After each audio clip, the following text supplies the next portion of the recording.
So guys, andito tayo ngayon sa malaking bahay sa may Grace Park. So guys, yung nakaraan di ba nag-seminar tayo sa Panasonic. So sabi ko nga sa inyo, kung sa mga hindi nakaka-attend ng seminar tapos meron tinuturo kahit basic lang, ituturo ko rin yon sa mga hindi pa nakakaalam ha. Kasi wala ganoon talaga Hindi ko mapigilan na hindi mag-share ng kaalaman So kung may mga encounter kayo guys na H11 na Panasonic, na split type ha, paano mag-check yung outdoor or indoor PCB board ang sira. Ngayon, meron tayo i-check dito. Tingnan natin guys, tara. Ito guys, nakapanahan na ba yan? Di ba pag mayroong mga Panasonic na H11 yung error, tapos nagpalit na kayo ng communication wire. Ngayon, ganun pa rin H11 para malaman yung alin ang sira. PCB board indoor ba or outdoor. Ganito lang gawin guys. Dapat dito. Kung alin ang sira. Dapat dito, 2 at saka 3. Ayan o. Para kayo makuha na 20 to 50 plug weighting.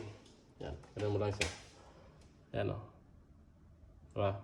20 to 50 plug weighting yan. DC yan na nakasit sa bolt. Tapos DC.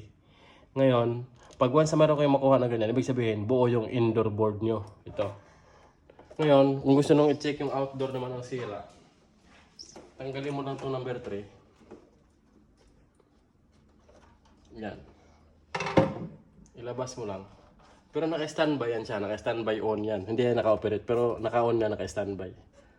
Yan. Tapos, yung number 2, ito. Yung number 2 at saka ito, dapat meron siyang 20 to 70. Tingnan nyo. Ay, negative. Baliktad. Yan. Ayan o.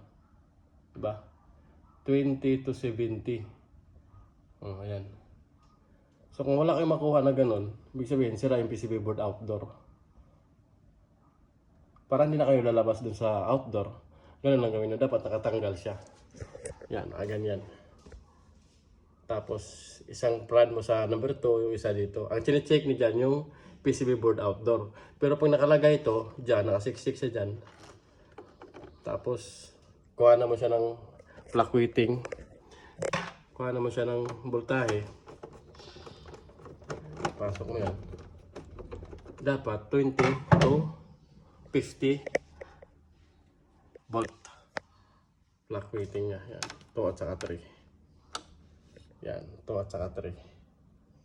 Ayan o. 20 to 50. Ang outdoor 20 to 70. So yan lang guys. Ito wala naman sira to. Ano to?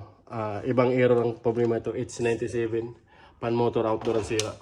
At saka guys, bago nyo pa sa kuhanan ng plug weighting voltage niya, bago nyo sa kuhanan, kailangan naka-clear yung error. Kasi pag may once na error yan sa mismong memory niya, wala kayong makukuha na plug weighting. So make sure na lang guys, kahit may error siya, i-clear mo lang yung error para ma-check mo lang. So sa mga bagong pasok dito sa page, kung paano mag-clear ng error, marami na akong video na ganun, hanapin nyo lang men ha. So at siyempre, magtatanong yan sila, paano malalaman kung sira? Paano malaman kung sira? Ang makukuha yung reading ay steady lang. Wala kayong fluctuating na makukuha. So kung nakatulong sa'yo itong video na to mga men, huwag nyo kalimutang i-follow at i-like na lang ha. At kung mas nakatulong pa sa'yo, i-share mo namin ha.